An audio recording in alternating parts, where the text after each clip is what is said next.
Mhm. Hello, everyone. Thank you for joining the FemCity podcast. I'm Lynn Pelzer, the COO at FemCity, and today we are going to be talking about when is a good time to start a business. And I have a very special guest to introduce you today. Oh my gosh, I love this woman. She is brilliant, and she is very much an expert in this area. It's Violet Ayala, our CEO and founder of FemCity. Hey, Violet. Hi. Thanks for coming on your own podcast today. Thanks for having me on our own podcast. Oh, it's such a pleasure to have you. I love this podcast, my favorite podcast. Mhm. It's I'm my so excited favorite for today's too. conversation. Yeah. Okay, so let's get into it. We want to talk about starting a business. I think now is a really good time to be talking about this because I feel like, especially for females, maybe summertime, we're taking a bit of family time or whatever, and people are really getting geared up for the fall. So we're recording this now, it's summer. Um, when is a good time to start a business? What do you think? Um, the best time to start a business is right now, today. Sure. And I will use an example. So my 24-year-old created a couple of weeks ago, she created these very cool pottery sculptures, kind of like ceramics. And she just started taking classes. Her roommate owns a little ceramic business. And so she just started taking classes and she created these very cute, they're like tree stumps from our former little island that we used to live in. So there's like this famous tree. It was decorated. It was painted with this woman's face.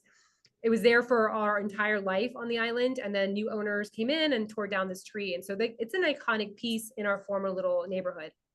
Anyway, so she really missed it and she created a little piece about it. And it's adorable and beautiful. And so she posted on Instagram and the island, she tagged the island account on Instagram and then they shared it. And then people were like, oh my gosh, I want to have one of these. How can I get one? We happened to be in Spain on our family vacation. And she told me, she's like, oh my gosh, there are people that want this. What do I do? And I'm like, you're going to start a business. So Mhm. she started a business and she was like, how much do I sell them for? I'm like, well, they're handmade and they don't exist anywhere else. So I would say $250. And they are very small. They are small little sculptures. They're probably not bigger than the length of a hand, maybe 3/4. Mhm. And she had 5 orders that came through. Wow. And so she was able then to use that money to invest in her business and to buy a kiln because now she's going to start a ceramic pottery making class. So you know, when we wait and we wait and we wait, the reality is that when we have that inspiration, when we move forward, where people are like, that's such a beautiful product or service, or I need this in my life, instead of hesitating and waiting, jump right in. She doesn't have a website. She didn't have an invoice system. She didn't know, she doesn't have a business plan, but she was able to go ahead and create a link on Venmo and a link on Zelle for people to send her money. And we were able to create the guidelines, 50% upfront and then 50% collected. It's a 4 to 6 week process because she has to make every single piece by hand. And like that, it was within an hour. So we sometimes get stuck into like, I have to create the logo, I have to create the slogan, I have to get the URL, I have to get the website, I have to create the copy, I have to then figure out what my business plan is, I have to go and get investors, and that's all great too if that's your mode, if you want to do it that way. But it should not hinder your speed, your passion, your Mm. desire to move forward. I mean, you can literally create one within a couple minutes. If you have a phone, you can create with all the platforms that we have available, you can create one right now. And I'm going to use one of your quotes that I love so much, Lynn. And I don't know if you learned it from somebody else or you created this quote on your own, but I always share this with our femmes. Success, I think this is how you say it. You probably have a more eloquent way of saying it. Success likes speed. Mm. And so, the faster that you can get into the race, and I mean, you don't want to hustle, you don't want to grind yourself to death, but the faster that you move in with that momentum, the more that you will flourish and grow versus hesitating and questioning and doubting. You can always redo your website, as we have done at FemCity. We've redone our website like 7 times, 8 times in the last 15 years. You can redo your logo, which we have done, I think, 2 or 3 times. You can redo the name. We have done twice. It was FemFessionals, then it was FemCity, even though it's FemFessionals doing business as FemCity. You can change all those things along the way. You will evolve. Your business will start to take its own shape based on the demographic that you're serving, based on feedback, based on where like your growth is. But don't have all those things keep you from moving forward, because if you have an idea, if you have the passion, if you're connected to the vision right now, start it today. I give you an hour. I give you an hour to get it started and Pressure. pressure. No, but seriously, No. don't hesitate. You've got this. Okay, I love what you said there. And it's success loves speed. It's not my quote. I don't know where I heard it at some time, but it really resonated with me because it is true. When you get rolling on something quickly and you start to see some success happen, it fuels you to keep going. I think that's really the point. It's like the snowball rolling downhill. Okay, but it just doesn't stop. That's of course the Canadian and me talking about But snow even again. even with but even with Lynn, you work with our presidents one-on-one. Hmm. The presidents that do the bulk of the work at the beginning, meaning that they get the board together, they personally invite 50 to 100 women, they have everything in line the first 6 weeks, they launch and they have 25 to 30 women attend that first event, and they have a board almost complete. That's already set up for success. The speed already has created the momentum. Yeah. Versus those that are like, I've got one member, I'm going to just email one person this week, I'm going to invite another person next week. That's a little bit slower. So of course it's not going to have that same energy behind it. Hmm. Energy is everything. So even Hmm. going back to, that quote that you say, wherever it originated from, it's fantastic. I use it all the time and I credit you. The same thing happens with even our chapters. You can see like a Loxahatchee or a Jupiter, like the ones that have, that they've just taken off and soared, or like, our newer ones in Virginia, it's that same energy and you can feel that. And as someone who's like, someone who's either attending the event or someone who's going to buy from that business, you can feel the energy of the person that's leading it, how excited they are. And that's what you're really buying, is like that excitement of like, I want to be a part of that energy too. So Yeah. there's a lot of the energy part embedded. Yeah, it's definitely the energy. And I also love what you said about the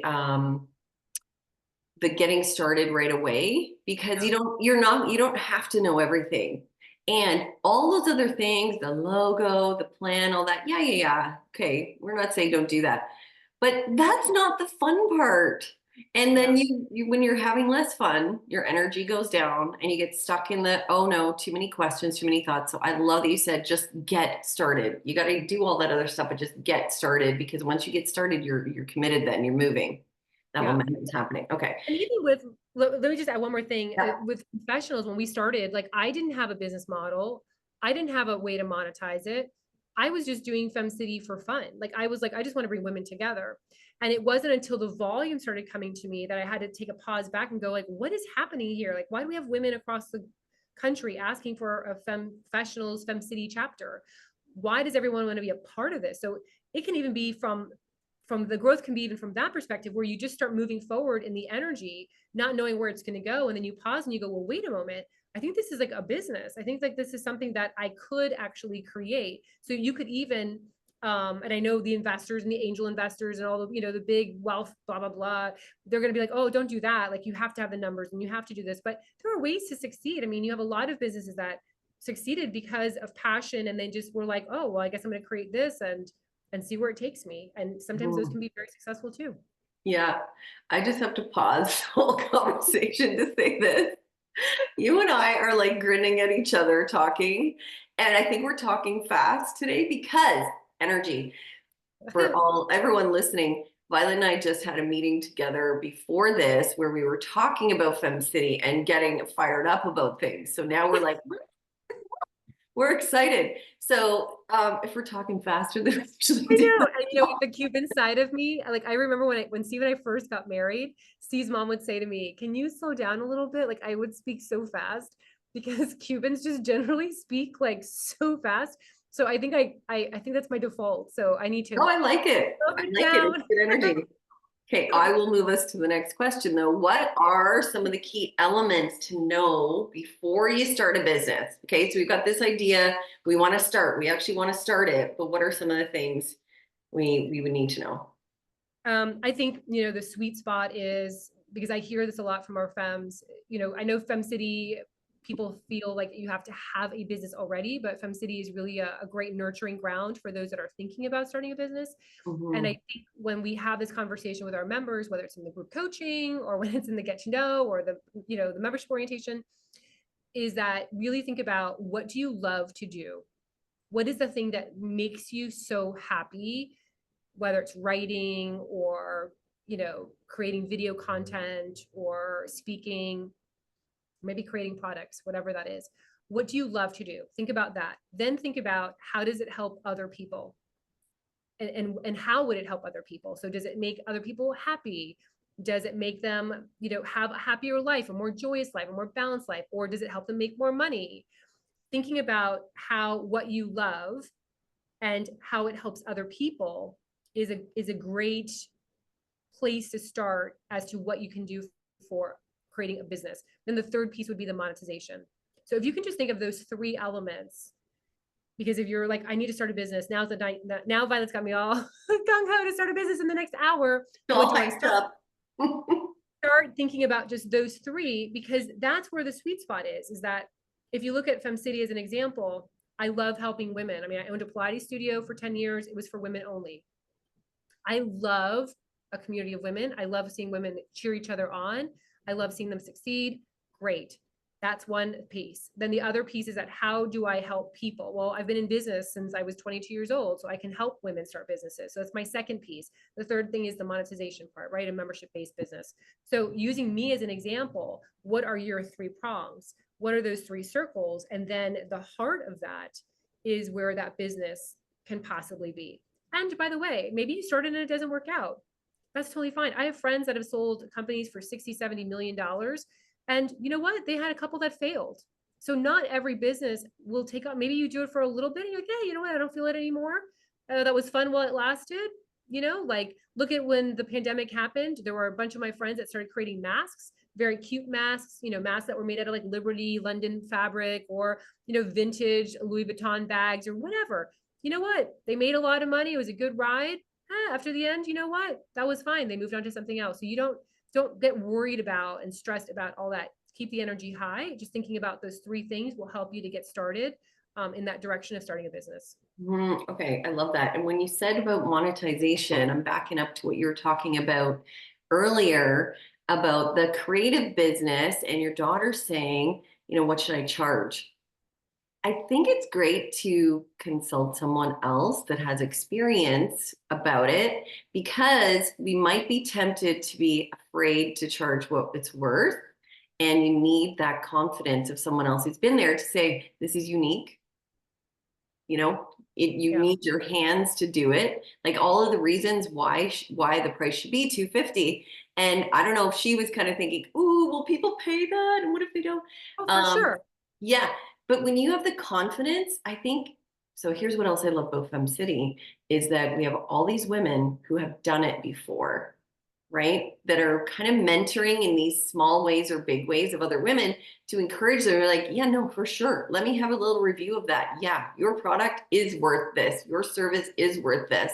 And I think that, yeah, I just want to add that in, that I think asking for opinions, mentorship, help of somebody, whether you're hiring a coach, joining, a group where you're going to get all this group help, you got to reach out if you're new to business for sure.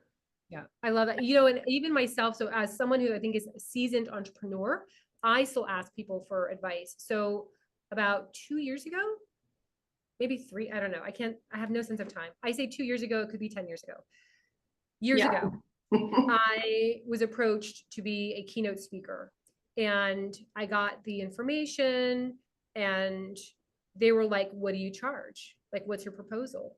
And I was going to put down $1,000. I was like, you know what? It's an hour, or maybe it was 30-minute conversation, an hour with commute in total. I thought that was a fair. I asked my husband, and he was like, put down five. And I was like, what? $5,000? $5,000? I don't know. I put it down. I was like, you know what? Because he's like, whatever, they can come back and counter. You never know. They can come back and say no. Like, what's it on you? You know what? I put down five and I got it. See? And there's so many lessons in that. that we can dissect, but it's so important to ask somebody else who's in your Mhm. space, or perhaps, like his company, they hire a lot of speakers. So he has more knowledge of that. He also has more knowledge of the corporate budgets. I didn't. And so that is a perfect example of like ask for more. I just went through another transaction where I asked for more and we Mhm. got it. So, Yeah. like what you just said, Lynn, is like ask people around, like even ask 3 people that are in that space. Like don't ask, someone who's never done that or is not experienced in that, because they may say, who's going to pay for that? And all of a sudden your heart is broken because you're like, you're right. Who would pay for, $250 for a pottery piece? Ask Yeah. people that are in that space. And by the way, I think telling my daughter $250, I know that demographic. I know them well. They're my friends, they're my people. $250 for a piece of pottery that's unique and different, that really symbolizes the community that no one else Mhm. has. I mean, I think it's a bargain, right? But 250 you're starting out, and for her it was, I mean, it's a dream come true, and she's enjoying it. She's loving creating these pieces. So Right. anyway, lots of words. I Woo! Woo! Fast. No, I love that. I love that. I think that's actually a genius piece, is even asking the 3 people, and people that are, you trust, people that are not going to make you doubt. You know Yes. who they are. You know who Yeah. the doubters and the pick it aparters are. No, no, not them. Don't No, ask. don't ask people that have created what you want to create, Yeah. and then some. Like that's same thing with relationships. Don't ask someone who's not able to have a friendship for more than a year. Don't ask them for friendship advice. Like ask the person that's Yes. had still best friends with their kindergarten bestie. Like those are the people you want to ask opinions on. Yeah. Okay. Any final tips or advice on this topic, or anything else you want to tell us? But my hair is so, I have my hair is really dirty today, so I keep playing with it. It's like maybe two stories above my head now. I It's so love high. it. Love So final advice for those that are contemplating starting a business, or perhaps contemplating on pivoting or starting a new business, is really dive in deep, thinking about your passion, thinking about how it helps others. I know sometimes I hear femmes that are like stuck and they're like, oh my gosh, I need business, I need business, I need business. Go back to your why, go back to how it helps people. Fundamentally, I think humans are selfish. So when you meet with them, they want to know what's in it for them. So when Mhm. you write pieces, when you write blogs, when you're doing your videos on Instagram, like share knowledge that's going to help people that are you can serve. That's what people want to know. What's in it for me? Is it going to make me happier? Is it going to bring more joy in my life? Is it going to add balance? Is it going to add money in my pocket? Am I going to be a better investor? Like whatever those are, thinking about that and coming from that place of being heart-centered and serving, you're always going to win. Yeah, I love that. And take a class if you need to. No, Hey, exactly. you're teaching a class next month. Yes, I'm teaching So, class. Yes, membership-based business model. It's like my jam. So my jam is really scaling a business and membership-based businesses. So those are the two. If you're calling me to create like SEO stuff, I don't know how to do that. I would send you to somebody else. But these two are my area, and join us. If you want to create a membership-based business, absolutely join us. yeah, it's a 4-week course, so people can take that course too. So, okay, thank you, Violet, so much for coming on to the FemCity podcast today. Thank Really you, Lynn, for appreciate you inviting coming me. all the way from Miami to my computer. And yeah, I just love you so much. And we will talk to you again soon. Bye, everyone. Bye.